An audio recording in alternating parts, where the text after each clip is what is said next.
Hello friends, welcome to CMA Student Corner. Myself Ritika Jangir. Today we are going to continuing our series of CMA Intermediate paper number 9, Operation Management and Strategic Management. In this series we are covering operation management theory for all the chapters. Okay, we have completed our study note number 1, 2, 3 and 4. If you haven't watched that videos, I will provide you the link in description. And in this today's video, we are going to complete study note number 5, 6 and 7 in one video. Yes, you heard it right. The 3 chapter study note we are going to complete in this one video. Just because these chapters are basically practical chapters, the theory content in this is very less. So I try to combine all these 3 chapters so that can help you. Okay, so let us start. सबसे पहले अपन study note number 5 करते हैं. ये पहले ही मैं बता देती हूँ, ये जो वीडियो होगी बिट ऑफ इंग्लिश और बिट ऑफ इंग्लिश के हिंदी के अंदर होगी, जिससे कि दोनों लैंग्वेजेस में आप अच्छे से समझ पाएँ. और मैं कोशिश करूँगी जहाँ जहाँ मैं इंग्लिश का यूज़ करूँगी मैं वहाँ साथ साथ में हिंदी का भी यूज़ करूँगी. ठीक है, तो चलिए स्टार्ट करते हैं. सबसे पहले आता है अपना study note number 5. Study note number 5 क्या है? Productivity management and quality management. जो productivity management and quality management है, इसके अंदर अपन को ये तीन जो टॉपिक्स है वो दिए गए हैं आपके स्टडी मटेरियल में. सबसे पहला है measurement techniques of productivity index. की प्रोडक्टिविटी इंडेक्स को आप कैसे कैलकुलेट करेंगे. TQM basic tools and certification ये दे रखे हैं. Next we have iOS standards के बेसिक. ओके, तो ये जो तीनों टॉपिक्स है ये अपन स्टडी नोट नंबर 5 के अंदर कवर करेंगे. तो सबसे पहले अपन देखते हैं कि ये जो productivity management and control management का है मतलब क्या है. देखिए, अगर इन सिंपल वर्ड्स के अंदर मैं पूछूँ आपसे कि प्रोडक्टिविटी का क्या मतलब है. प्रोडक्टिविटी का मतलब है कि अपन को कितना इनपुट चाहिए होगा एक आउटपुट को अचीव करने के लिए, है ना. प्रोडक्टिविटी की आपने कितना इनपुट्स लगा के कितना आउटपुट निकाला, क्या आपकी प्रोडक्टिविटी रही है. ठीक है, और quality measurement is something like you have to maintain the quality. तो अब अपन इसको एक थ्योरेटिकल कंटेंट के बेसिस पे पढ़ते हैं, बुकिश लैंग्वेज पे. Okay, productivity implies development of an attitude of mind and a content used to find a better, cheaper, quicker, easier and safe way to doing a job, which could be either manufacturing an article or providing a service. देखिए, productivity implies करता है कि उस development technique एक attitude एक mind consent के साथ में कि अपन ये ढूंढते हैं कि कौन सा टेक्निक जो है वो चीपर रहेगी, क्विकर रहेगी, जो कि ईजी रहेगी और एक सेफ वे भी रहेगी उस जॉब को डू करने का, जिससे क्या होगा अपनी जो मैन्युफैक्चरिंग आर्टिकल्स और ये सर्विसेज हैं वो अपन प्रोवाइड कर सकें. प्रोडक्टिविटी इज़ द क्वालिटी और state of being. Productivity it is same relationship between input and output. दोनों के अंदर इनपुट एंड आउटपुट का सेम रिलेशनशिप मेंटेन करते हैं. A productivity index is a device of expressing the ratio between output and input of the resources numerically. जो productivity index की अपन ने बात करी थी उसका क्या मतलब हुआ कि वो एक तरीके का रेशियो होता है जो इनपुट और आउटपुट के अंदर आता है रिसोर्सेज को. If the comparison shows an upward trend, it indicates it is in a sign of improve or better productivity and vice versa. देखिए, अगर आपका प्रोडक्टिविटी इंडेक्स है वो अपवर्ड डायरेक्शन में दिखा रहा है तो इसका मतलब है कि जो आपकी प्रोडक्टिविटी इंडेक्स है, मतलब जो आपकी प्रोडक्टिविटी है वो इम्प्रूव हो रही है, वो बेटर प्रोडक्टिविटी पे है. अगर वो नीचे डाउनवर्ड ट्रेंड्स दिखा रहा है तो इसका मतलब कि आपकी जो प्रोडक्टिविटी है वो अच्छी नहीं है. Their productivity is measure of how much input is required to derive to achieve a given output. मैंने आपको यही कहा था स्टार्टिंग में कि आपको कितना इनपुट की रिक्वायरमेंट होगी आपके फाइनल आउटपुट को अचीव करने के लिए. प्रोडक्टिविटी इंडेक्स जिसको अपन PI भी कहते हैं, इसका फॉर्मूला होता है आउटपुट डिवाइडेड बाय इनपुट. ठीक है, The importance of the concept of productivity can be viewed from the following points. In point of view से अपन इसकी इम्पोर्टेंस देख सकते हैं. ठीक है। First we have to beat the competitor. अपनी अगर प्रोडक्टिविटी अच्छी होगी तो अपन अपने कॉम्पिटिटर्स को बीट करके आगे बढ़ सकेंगे। गाइड द मेजरमेंट मैनेजमेंट, ठीक है।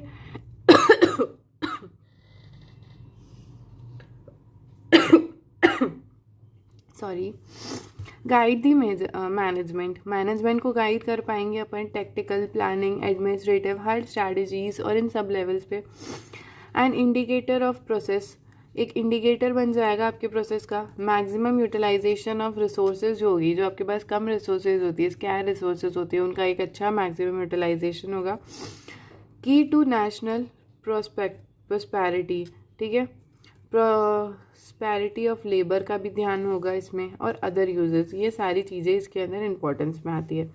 Next up we have measurement of productivity, change in output per unit of input, maximum output per unit of input. जो मेजरमेंट ऑफ प्रोडक्टिविटी है, अगर आपके चेंज आ रहा है आउटपुट पर यूनिट के अंदर इनपुट में, है ना, तो मैक्सिमम आउटपुट पर इनपुट भी होगा। और अगर चेंज इन इनपुट पर यूनिट ऑफ आउटपुट है तो मैक्सिमम इनपुट पर यूनिट ऑफ आउटपुट है। देखिए, इसकी थ्योरी पे आप इतना ज़्यादा वो मत लीजिएगा कि मैम ये हमें समझ नहीं आ रही है क्या है। तो देखिए, ये जो प्रोडक्टिविटी मैनेजमेंट, क्वालिटी मैनेजमेंट के अंदर जो थ्योरी है, ये इतनी इंपॉर्टेंट नहीं है जितनी इंपॉर्टेंट आपकी बाकी चैप्टर्स की है। इसके अंदर बेसिकली प्रैक्टिकल क्वेश्चन ही आता है इन डेप्थ। अगर आपको कोई भी प्रॉब्लम आ रही हो कि प्रैक्टिकल क्वेश्चन या फिर इसमें, तो आप नीचे कमेंट्स में बता सकते हैं, मैं आपकी प्रॉब्लम को सॉल्व करने की पूरी कोशिश करूँगी। और साथ ही साथ अगर आप चाहते हैं कि मैं आपको पूरे के पूरे प्रैक्टिकल क्वेश्चंस का एक मैराथन प्रोवाइड करूं जिसके अंदर मैं पूरी स्टडी मटेरियल सॉल्व कराऊं, तो आप नीचे डिस्क्रिप्शन में नहीं, सॉरी, आप नीचे कमेंट्स में ज़रूर बताइएगा। और अगर आपको कोई भी डाउट्स है जो आप कमेंट्स में नहीं पूछ पा रहे हैं, तो आप मेरा टेलीग्राम चैनल भी ज्वाइन कर सकते हैं। वहाँ पे बहुत से बच्चे हैं जो एक दूसरों की हेल्प करते हैं। That might help you to also, okay. अब देखते हैं वेल नोन इंडिकेटर्स जो है प्रोडक्टिविटी एरियाज़ के कौन कौन से हैं। अपन मैन पावर आउटपुट से अपनी प्रोडक्टिविटी निकाल सकते हैं कि कितना मैन पावर जो है, मैन आवर्स जो है वो आउटपुट कर रहे हैं। तो कैसे निकालेंगे? Unit of output divided by total man hours. Productivity ratio कैसे निकालता है? जो भी नेट प्रॉफिट होगा उसको डिवाइड कर देंगे अपनी कैपिटल एम्प्लॉयड से, तो अपने पास में आ जाएगा। Next we have the use of financial ratio. Financial ratio का यूज़ कैसे करते हैं? सबसे पहले प्रोडक्टिविटी, जो भी एडेड वैल्यू है उसको डिवाइड कर दो लेबर कॉस्ट से, तो निकल जाएगा। और प्रोडक्टिविटी को अपन added value divided by conversion cost से भी निकाल सकते हैं। अब इसके अंदर ये जो एडेड वैल्यू की मैं बात कर रही हूँ, ये इसका क्या मतलब हुआ? इसका मतलब हुआ जो भी आपकी सेल है उसमें से माइनस कर दीजिए मटीरियल को, तो आपके पास मतलब सेल से मटेरियल माइनस करेंगे तो आपको आ जाएगी एडेड वैल्यू, या फिर आउटपुट में से इनपुट माइनस कर देंगे तो भी आ जाएगी, ठीक है। Next up we have some other formulas that will help you in your practical portion. Manpower productivity, जो भी value of output of goods और सर्विस है उसको डिवाइड कर देंगे number of workers and man hours से। Material productivity निकालनी होगी, तो जो भी आउटपुट है ऑफ गुड्स और सर्विसेज उसको डिवाइड कर देंगे अपन मटीरियल यूज से। Next we have capital productivity, जितना भी अपना आउटपुट ऑफ गुड्स और सर्विस है वो लिख के नीचे डिवाइड कर देंगे अपन कैपिटल एसेट एम्प्लॉयड से।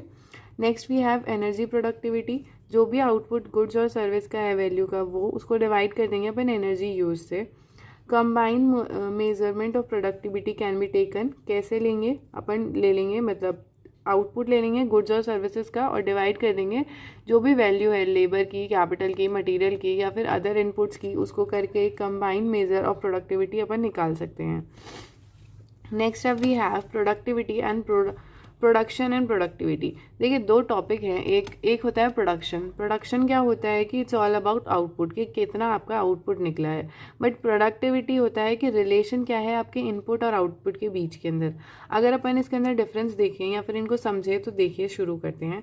Production and productivity are not synonyms. पहली बात तो प्रोडक्टिविटी और प्रोडक्शन जो है वो सिनोनिम्स नहीं है। Production refers to the volume, value और क्वालिटी ऑफ गुड्स और सर्विस जो कि प्रोड्यूस करे जा रहे हैं during the given period of workers, plant, firm and economy. जो प्रोडक्शन है, मैंने आपको जैसे बताया, वो रेफर करता है कि कितनी वॉल्यूम, कितनी क्वांटिटी और कितनी उस पर अपन गुड्स एंड सर्विसेज को प्रोड्यूस कर रहे हैं, क्या अपना आउटपुट निकल पा रहा है वो। और प्रोडक्टिविटी जो है, and another hand productivity in on the other hand is not concern with the volume of production. Productivity volume of production से कंसर्न नहीं होता, ये कंसर्न होता है the ratio of output and input, जो फैक्टर्स हो रहे हैं इंटरप्राइज के अंदर. ये शो करता है efficiency of production and efficiency of input factors के अंदर. ठीक है. Next up we have TQM, TQM basic tools and certification. ठीक है. TQM होता है टोटल क्वालिटी मेजरमेंट. ठीक है, management, sorry. What is TQM? सबसे पहले अपन ये जानते हैं, सबसे पहला वर्ड आ रहा है TQM के बेसिक जानने हैं, तो सबसे पहले ये तो पता होना चाहिए ना मैम कि TQM क्या होता है. ठीक है, तो सबसे पहले अपन जानते हैं TQM क्या होता है. A philosophers that involves everyone in an organization in a continuous efforts to improve quality and achieve a customer satisfaction. In simple words अगर अपन देखें तो टोटल क्वालिटी मैनेजमेंट का क्या मतलब समझ में आता है कि एक कंटिन्यूसली आप इम्प्रूवमेंट लेके आ रहे हो अपनी क्वालिटी के अंदर, जिससे अपन अचीव कर सके कस्टमर को सेटिस्फैक्शन को. राइट. अब अपन देखते हैं कि कुछ बेसिक कॉन्सेप्ट जो TQM के हैं. सबसे पहला है top management committees and supports, जो टॉप मैनेजमेंट कमिटी है और सपोर्ट करती है. Focus on both internal and external factors, दोनों को कंसिडर करके ही अपन TQM करते हैं. Employees improvement and empowerment, continue improvement, sorry employee का भी इम्प्रूवमेंट होता है और साथ साथ में एम्पावरमेंट भी होती है. ठीक है. कंटिन्यूसली इम्प्रूवमेंट होता है जिसको अपन काइजन कॉस्टिंग की कहते हैं. काई का मतलब होता है कंटिन्यू एंड जिन का मतलब होता है इम्प्रूवमेंट बाय स्मॉल चेंजेस. कुछ छोटे छोटे चेंजेस के साथ में कंटिन्यू इम्प्रूवमेंट लेके आओ जिससे आपका कस्टमर सेटिस्फाई हो जाए. पार्टनरशिप विद दी सप्लायर्स के साथ में आप अपनी पार्टनरशिप जो है उसको अच्छी रखिए. Establishing performance measures for process. ठीक है. नेक्स्ट अप वी हैव कुछ iOS स्टैंडर्ड्स जो कि इम्पॉर्टेंट है आपके MCQ बेसिस पे. अब ये जो iOS का मतलब है, iOS का फुल फॉर्म क्या होगा? International standard organization. ये जो सर्टिफिकेट्स है ये इशू करे जाते हैं आपकी ऑर्गेनाइजेशन के बेसिस पे. ठीक है. अब सबसे पहले आता है iOS 14,000. देखिए ये जो टॉपिक है ना, इसके अंदर आपको ये याद रखना है कि आपको क्वेश्चन के अंदर ये दे देंगे, ये पूरी लाइन लिखी हुई होगी आपके पास में MCQ में, और आपको बताना होगा कि कौन सा iOS है. ठीक है. 9000 है, 9004 है, 9001 है, 2 है, 3 है. ठीक है. इस बेसिस पे तो आप इसको एक बार समझिए. इसको सिर्फ एक बार आप याद करने वाली चीज़ है, इसको समझने वाली चीज़ नहीं है. देखिए, है ना. सबसे पहले आता है iOS 14,000. ये कंसर्न होता है minimization of harmful effects to the environment cause by the operation. जो मतलब कोई ऑर्गेनाइजेशन है या कोई बिजनेस है जो मिनिमाइज कर रहा है अपने harmful effects of the organization, जो आपके ऑपरेशन से जो हार्म कर रहा है आपके इन्वायरमेंट को, वो कम से कम करने की कोशिश कर रहा है और वो जो है वो सही कर रहा है, तो उसको iOS स्टैंडर्ड 14,000 मिलता है. Next up we have iOS standard 9,000. Certification entitles a complex analysis of management system and proceeds and evaluates the management of the entire manufacturing process for the purchase to design and training. ये जो होता है ये certificate होता है किस चीज़ के लिए? Complex analysis of the management system के लिए होता है. इसके अंदर जो होता है आपका इंटायर मैन्युफैक्चरिंग प्रोसेस जो होता है उसको इन्वॉल्व करके आपको दिया जाता है. ठीक है. परचेज टू डिज़ाइन और ट्रेनिंग के बेसिस पे. नेक्स्ट अब वी हैव iOS 9004 जो कि इस्टेब्लिश है गाइडलाइंस फॉर द ऑपरेशन के बेसिस पे. नेक्स्ट अब वी हैव 9001 जो model of quality assurance in design, production, installation and service to specified requirements to assure by the supplier during the several stages that may indicate design, development, production, installation and services. जिसके अंदर भी design, production, installation of services आ रहा हो उसके अंदर 9001 आपका आएगा. ठीक है. नेक्स्ट अब वी हैव iOS 9002. इसके अंदर जो होता है ये क्वालिटी अश्योरेंस होता है किस चीज़ का? प्रोडक्शन एंड इंस्टॉलेशन अगर आपका अच्छा हो रहा है तो आपको iOS 9002 सर्टिफिकेट मिलता है. नेक्स्ट अब we have iOS 9003 that is model of quality assurance. किस चीज़ का? Final inspection test. जो आपका फाइनल इंस्पेक्शन टेस्ट है उसकी क्वालिटी अश्योरेंस की वो अच्छा है, उसके लिए आपको ये सर्टिफिकेट मिलता है. अब iOS certificate is must for doing business with any members of EU. ठीक है. जो आपके iOS चैनल्स है वो बहुत इंपॉर्टेंट हो जाते हैं अगर आप बिजनेस कर रहे हो with the members of EU से.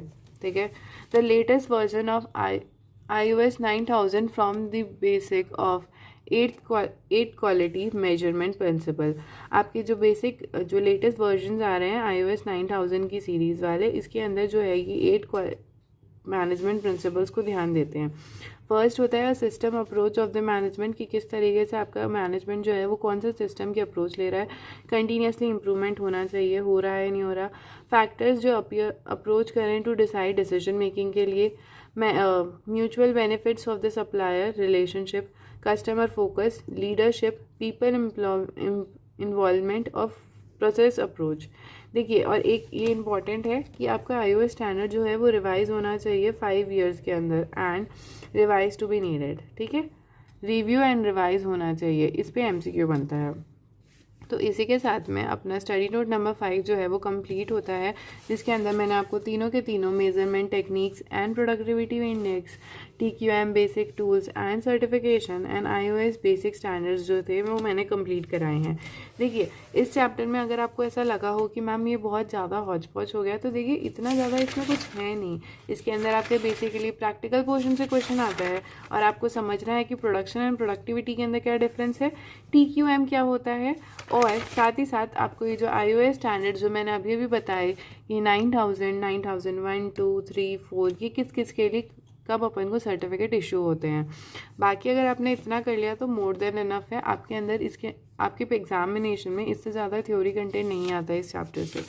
Next up we have study note number 6। जो अपना स्टडी नोट नंबर 6 है उसके अंदर अपन को प्रोजेक्ट मैनेजमेंट से रिलेटेड जो टॉपिक है वो पढ़ना है।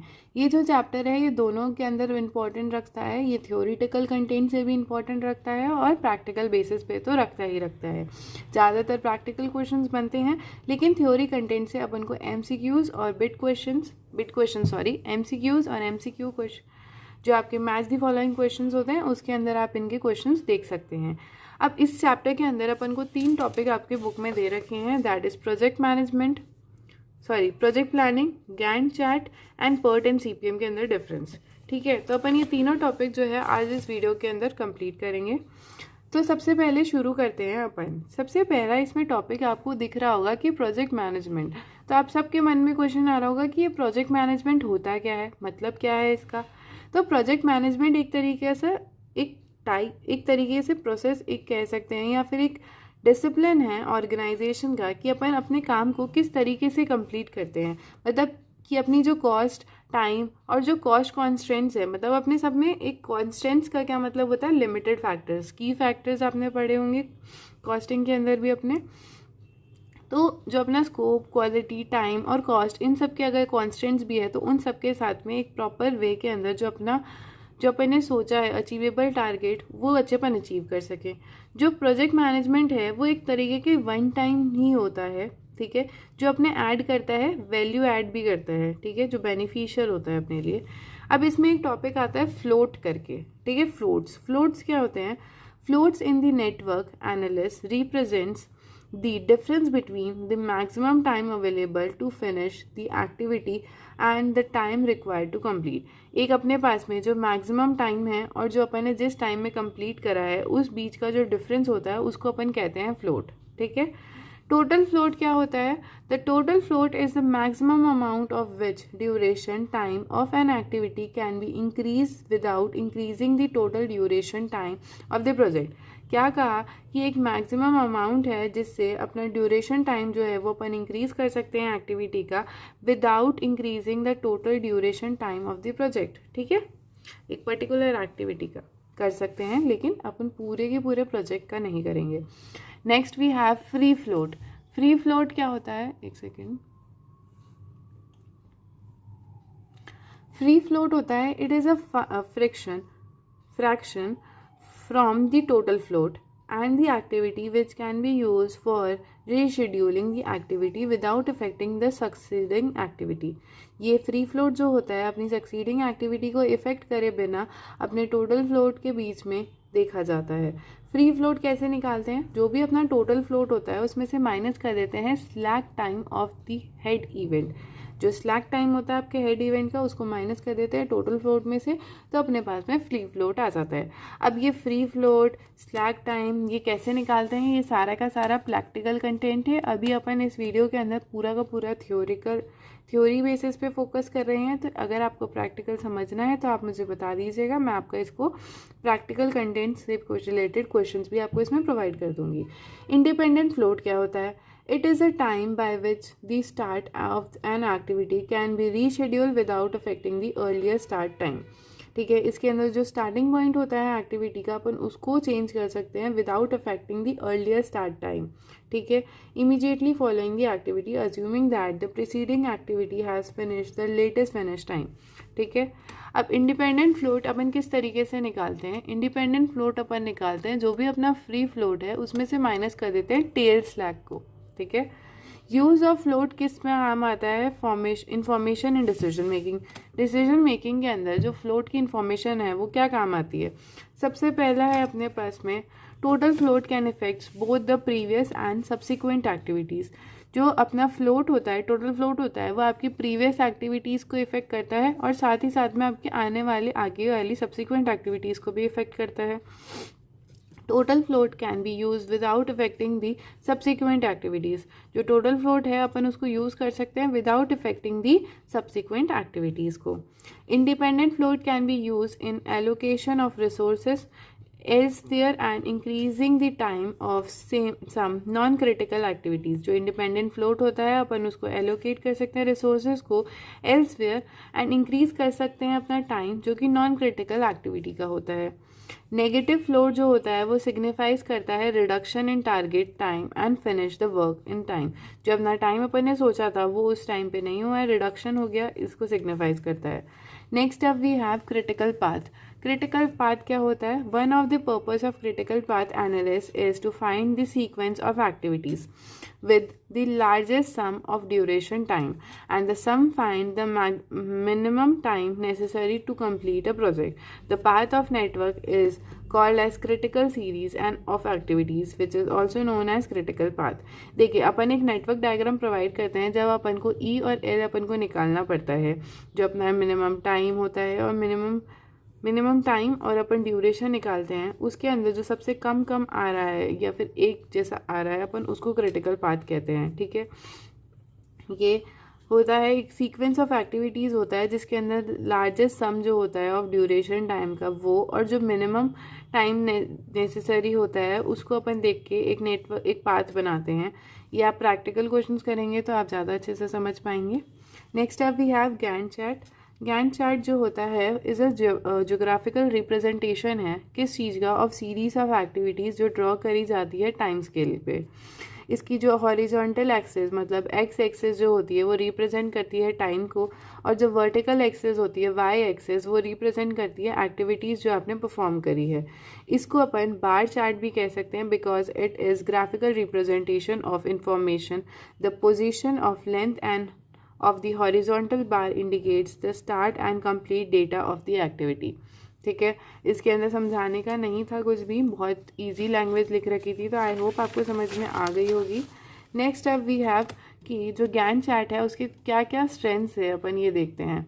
वेरी सिंपल टू अंडरस्टैंड होता है फॉर एवरीवन, कोई भी समझ सकता है। प्रोवाइड करता है useful information in a format that is simple to develop in the interpret. ठीक है, it is good tool for planning as well as monitoring the process of the work कि किस तरीके से काम चल रहा है, एज वेल एज प्लानिंग के भी अंदर काम आता है।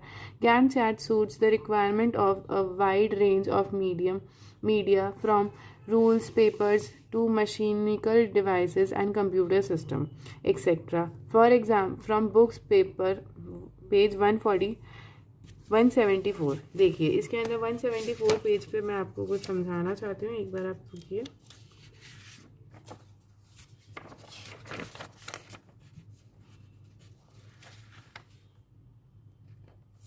आप और अगर आपको इसके अंदर जो आपको स्ट्रेंथ्स जाननी है तो page number 174 of your study material पे आप देख सकते हैं। मैंने इसके अंदर कुछ इजी लिख दिए थे जो आपको याद रख लेंगे, जो आप अगर आप एग्जाम्स में आता है तो आप ये लिख सकते हैं, क्योंकि 5 से ज़्यादा आपसे नहीं पूछे जाते हैं। और फिर भी अगर आपको पढ़ने हैं तो आप इस पेज पे आके एक बार रीड मार सकते हैं अपनी खुद से, ठीक है। Next up we have the limitations. Okay, limitations क्या है गैंट चार्ट की? It does not clearly indicates the detail regarding the process of activities. जो प्रोसेस ऑफ एक्टिविटीज़ की जो डिटेल्स है वो अच्छे से ये नहीं पता कर पाता। Next, it does not gives a clear indication of the inter relationship between separate activities. के अंदर एक सेपरेट इंटर रिलेशन लिंक नहीं प्रोवाइड कर सकता। और बाकी लिमिटेशंस के लिए आप पेज नंबर 175 पे जाके सेल्फ रीड कर सकते हैं, बाकी इतना ये पूछा नहीं जाता। Next we have difference between PERT and CPM। This is important, you have to do it. मतलब ये तो ऐसी चीज़ है कि आपको करे बिना जाना ही नहीं चाहिए, ठीक है। PERT और CPM का बीच का डिफरेंस। PERT क्या है? It is a technique for planning, scheduling and controlling the project whose activities are subject to uncertain in the performance time. Hence it is a probabilistic method। ये एक probabilistic method है। इसके अंदर जो ये subject matters और ये सारी चीज़ें हैं वो अनसर्टेन होती है। बट उसी जगह CPM की बात करें, it is a technique of planning, scheduling and controlling of project whose activities not subject to any uncertainty and the performance and time जो होता है इसके अंदर वो फिक्स होता है, इसलिए अपन इसको डिटर्मिनिस्टिक मॉडल कहते हैं, ठीक है। Next up we have it is an event oriented system. जो PERT होता है वो इवेंट ओरिएंटेड सिस्टम होता है, लेकिन जो CPM होता है वो एक्टिविटी ओरिएंटेड सिस्टम होता है। जो PERT होता है basically does not differentiate critical and non critical activities को डिफरेंशिएट नहीं करता। बट आप CPM के अंदर जानते हैं आपकी क्रिटिकल एक्टिविटीज़ के अंदर डिफरेंस बता देता है, क्लियरली डिफरेंशिएट कर देता है critical activities from the other activities को। PERT जो होता है यूज़ होता है in the project where resources जैसे मैन, मटेरियल, मनी, जो ये सारे हैं वो ऑलवेज अवेलेबल होते हैं व्हेन रिक्वायर। बट CPM तब यूज़ आता है जब project where overall cost is primarily important, therefore better utilization of resources हो सके। जो अपना PERT होता है वो सूटेबल होता है for the research and development project where the time cost cannot be predicted. But जो CPM होता है वो सूटेबल होता है सिविल कंस्ट्रक्शन के लिए, जहाँ पे टाइम और पीरियड जो है अपन पता कर सकते हैं, क्योंकि ये जो होता है CPM वो परफॉर्मेंस ही तब मिलती है जब टाइम जो होता है वो फिक्स पहले से अपन को पता होता है, ठीक है। तो इसी के साथ में जो अपना स्टडी नोट नंबर 6 है वो कंप्लीट होता है। इसके अंदर मैंने आपको ये तीनों टॉपिक थे, project planning, Gantt chart, PERT and CPM के बीच का डिफरेंस, जो कि बहुत इंपॉर्टेंट, ये तीनों के तीनों आपको कंप्लीट करा दी हैं। इसी के साथ में अब अपना स्टडी नोट नंबर 6 कंप्लीट होता है। अब अपन चलते हैं नेक्स्ट स्टडी नोट पे। चलिए स्टार्ट करते हैं अपना study note number 7। Study note number 7 जो है वो economies of maintenance and spare part है, जो कि बहुत इंपॉर्टेंट और बहुत येट इजी चैप्टर है, जो कि आप आराम से कर सकते हैं, ठीक है।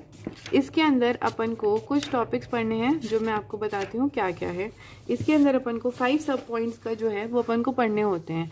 क्या क्या है कि ब्रेक डाउन मेंटेनेंस क्या होता है अपन को ये समझना पड़ेगा। इसके अंदर प्रिवेंटिव मेंटेनेंस क्या होता है ये समझेंगे, रूटीन मेंटेनेंस क्या होता है, रिप्लेसमेंट ऑफ मशीन कब करना होता है, और स्पेयर पार्ट्स का मैनेजमेंट किस तरीके से करते हैं, ठीक है। ये सारे जो 5 सब पॉइंट्स है ये अपन इस चैप्टर के अंदर कवर करेंगे, और ये अपना स्टडी मटेरियल का लास्ट चैप्टर है, मतलब लास्ट सब पॉइंट है। इसके बाद में आपका पूरा का पूरा जो स्टडी मटेरियल से रिलेटेड, आपके OM से रिलेटेड जितना थ्योरेटिकल कंटेंट होगा वो मैंने आपको कंप्लीट करा दिया होगा। तो चलिए स्टार्ट करते हैं। सबसे पहला टॉपिक मैंने आपको बोला था ब्रेक डाउन मेंटेनेंस। अब ये जो ब्रेक डाउन मेंटेनेंस है इसका मतलब क्या होता है कि ब्रेक डाउन, आपकी मशीन जो है वो ब्रेक डाउन हो चुकी है, ख़त्म हो चुकी है, ख़राब हो चुकी है, इस वजह से आप उसका मेंटेनेंस करा रहे हो। The production facility is run without such routine maintenance until the breakdown. क्या मतलब कि आप रूटीन मतलब कंटिन्यू अपनी मशीन की सर्विसिंग नहीं करा रहे हो, मंथली ईयरली नहीं करा रहे हो, जब वो पूरी ख़राब हो जा रही है तभी उसके बाद में आप उस मशीन को सही करवा रहे हो। As the breakdown are random in nature, क्योंकि अपने जो ब्रेकडाउन है वो रैंडम इन नेचर है, and the machine cannot be use during the repair period, क्योंकि अगर आप रिपेयर करा रहे हो हर महीने, प्रिवेंटिव मेंटेनेंस करा रहे हो, तो उस टाइम पे आपको मशीन जो होगी वो यूज़ नहीं कर पाओगे। तो जो आपके प्रोडक्शन आवर्स होते हैं वो ख़राब होते हैं, इस वजह से लोग कोई कोई ब्रेकडाउन मेंटेनेंस को अडॉप्ट करते हैं, जिससे आपकी जो प्रोडक्टिविटी है उसमें कोई डिफरेंस नहीं आए, क्योंकि अगर आपकी मशीन यूज़ नहीं आ पा रही है, उस टाइम पे आप प्रोड्यूस नहीं कर पा रहे हो, तो आपकी प्रोडक्टिविटी रिड्यूस होती है।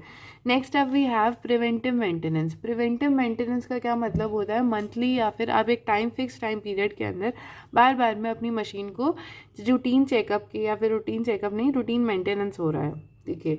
A system of scheduling, planning and preventing maintenance try to minimize the problem of breakdown maintenance. जो प्रिवेंटिव मेंटेनेंस है वो हेल्प करती है कि जो आपकी ब्रेकडाउन मेंटेनेंस, मतलब पूरी मशीन ख़राब होने ना पाए, उससे पहले ही अपन उन छोटी छोटी प्रॉब्लम्स को सॉल्व कर दे।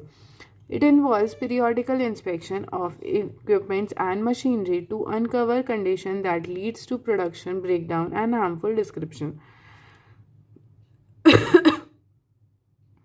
देखिए, जो प्रिवेंटिव मेंटेनेंस होती है एक तरीके की पीरियोडिकल इंस्पेक्शन होती है, जो हेल्प करती है अपने मशीन और इक्विपमेंट्स दोनों को अच्छे से चेक करने के लिए, जिससे उनको हार्म ना पहुंचे और उनका ब्रेकडाउन नहीं हो।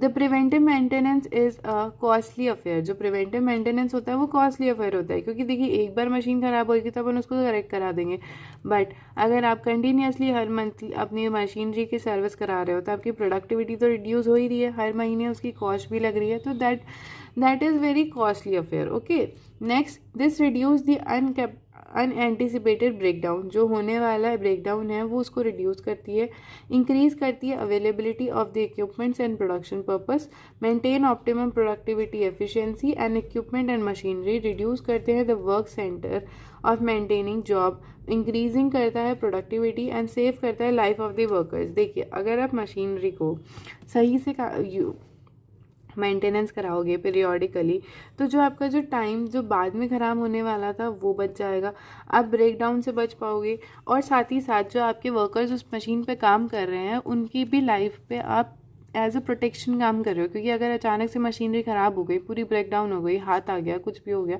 तो उससे लाइफ ऑफ वर्कर्स जो है वो भी हार्म हो सकते हैं। तो इन सब चीज़ों को ध्यान रखते हुए अपन प्रिवेंटिव मेंटेनेंस कराते हैं। अब अगर अपन इनको इन शॉर्ट में देखें कि क्या क्या एडवांटेजेस है प्रिवेंटिव मेंटेनेंस के, तो देखिए, ये रिड्यूस करता है ब्रेकडाउन और डाउन टाइम को, ग्रेटर सेफ्टी प्रोवाइड करता है वर्कर्स को, फ्यूअर्स लार्ज स्केल रिपेयर कराता है, बहुत कम ही लार्ज स्केल के रिपेयर होते हैं, less standby and resources equipment machinery spare part की, जैसे मानिए कि अपनी जो स्टैंड बाय मशीनरीज अपन रखते हैं, जिससे इफ़ इन केस अगर अपनी मशीनरी ख़राब हो जाए तो अपन उस मशीन को यूज़ कर ले, तो वो कम रिक्वायर्ड होती है। Sorry, lower unit cost of the product manufacture जो होता है वो कम होता है, बेटर प्रोडक्ट की क्वालिटी होती है, इंक्रीज करता है इक्विपमेंट की लाइफ को, और बेटर इंडस्ट्री रिलेशन क्रिएट होते हैं। Next up we have routine management, our third topic sub point, ठीक है। रूटीन मैनेजमेंट कुछ नहीं है, जो अपन लुब्रिकेशन, क्लीनिंग या फिर पीरियोडिकली कराते रहते हैं वही है, जिससे this is done while the equipment is running and during the pre plan shutdown. ये जो होता है ये रनिंग के टाइम पे ही हो जाता है, जैसे लुब्रिकेशन देना है, क्लीनिंग करनी है मशीन की, वो सारे होते हैं। मेंटेनेंस की टेक्निक्स कौन कौन सी है, अब देखते हैं। सबसे पहले है स्टैंड बाय इक्विपमेंट। आप अपने साथ में एक स्टैंड बाय मशीन रखिए, जैसे ही आपकी मशीन ख़राब होएगी तो आप इस मशीन को यूज़ कर सकते हैं। पढ़ते हैं, एक second, sorry. Standby machine are often kept to reduce the loss due to breakdown of की मशीन। जो मेन मशीन है उसका ब्रेकडाउन का लॉस जो हो रहा है उसको बचाने के लिए अपन स्टैंड बाय मशीन रखते हैं।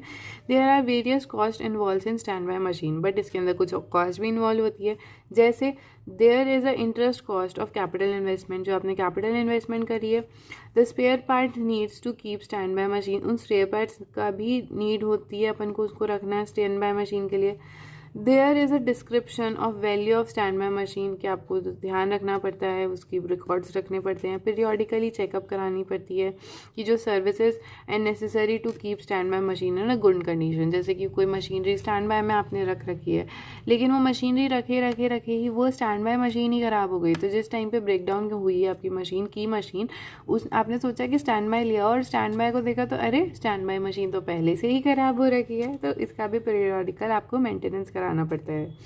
Next we have shifting production.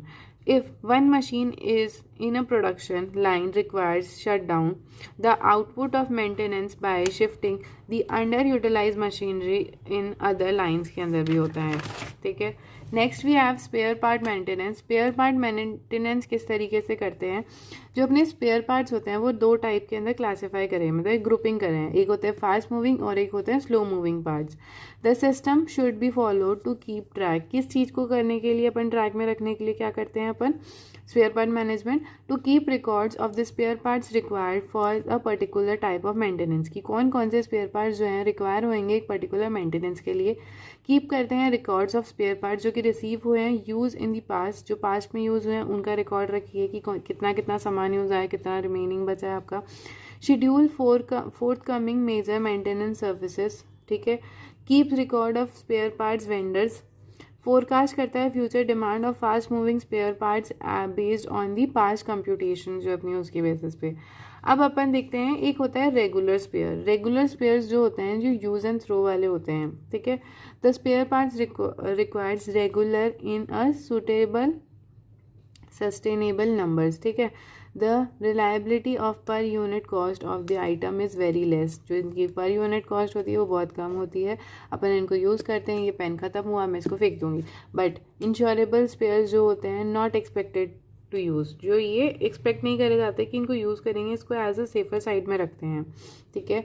N insurance spare is a spare part that you hold in your spare part inventory that you will not expect to use in a normal life at the point of equipments but not available when needed. It will result a significant loss. For example, आप fire extinguisher को रख सकते हैं, वो एक तरीके से आपका स्पेयर पार्ट ही है, मतलब एक पार्ट है जो कि आप नहीं चाहते कि यूज़ आए, जस्ट बिकॉज आप ये थोड़ी चाहोगे कि मैंने है ना फायर एक्सटिंग्विशर में खर्चा करा है तो भाई मेरी फैक्ट्री में आग लगे ही लगे, अरे भाई but same point of time पे अगर आप सोचेंगे कि फायर एक्सटिंग्विशर में मैं क्यों ही खर्चा करूं, अगर आप उस खर्चे को बचाने के चक्कर में आपने नहीं लेके आया और फैक्ट्री में आग लग गई, तो उस टाइम पे आप किस तरीके से आग को बुझाओगे, तो आपको रिजल्ट करेगा ज़्यादा ह्यूज लेवल ऑफ लॉस का। नेक्स्ट अब we have capital spare. Capital spare जो होते हैं इज़ यूज लॉन्ग लाइफ होते हैं, small changes in of failures होते हैं, ठीक है। Capital spares are spare parts which altogether acknowledge to have a long life, and a small changes of failure would cause a long shutdown of equipments because it will take a long time to get replaced from them. देखिए capital spare जो होते हैं वो एक तरीके से heavy spheres और important spheres होते हैं, अगर उनमें कोई भी फेलियर आता है तो अपन का जो उस टाइम पे एक लॉन्ग, मतलब वो जो मशीनरी बंद हो जाएगी, जैसे फॉर एग्जांपल आपने कटिंग की मशीनरी ली है तो वो बहुत इंपॉर्टेंट है आपके लिए, वो लॉन्ग लाइफ के लिए सोची थी, लेकिन अगर उसमें कुछ भी खराबी आ जाती है तो वो हार्म करता है आपकी चीज़ों को, ठीक है, और इसको रिप्लेस करने के लिए आपको बहुत टाइम लग जाता है। नेक्स्ट अब we have rotable spares. Use and reuse, मतलब rotable items are generally through of an item of plant or asset that periodically use change out of repair. जैसे फॉर एग्जांपल मानिए कि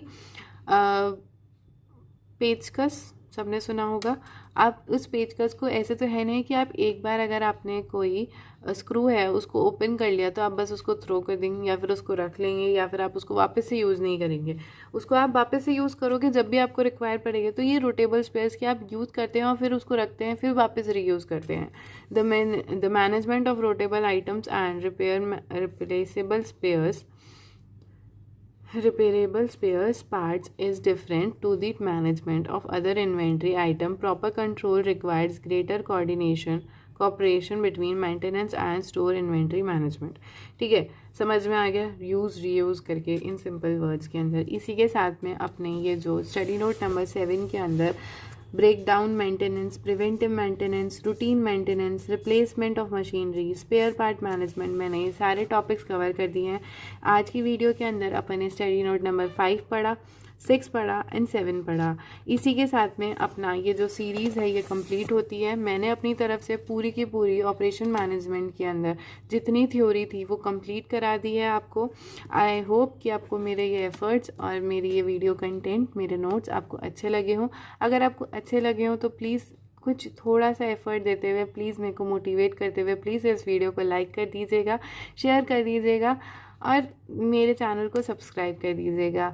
और उसके पास में, सब्सक्राइब के पास में जो बेल आइकन है उसको भी क्लिक कर दीजिएगा कि जैसे ही फ्यूचर में आने वाले टाइम पे मैं और भी टाइप की डिफरेंट टाइप की मैराथॉन्स या फिर आपके सब्जेक्ट कंटेंट से रिलेटेड आपको चीज़ें प्रोवाइड कराऊंगी तो वो आपको हेल्प कर सके और आपको सबसे पहले ही नोटिफिकेशन मिल जाए। तो अगर आपको मेरी वीडियो अच्छी लगी है तो please like, share and subscribe. Thank you.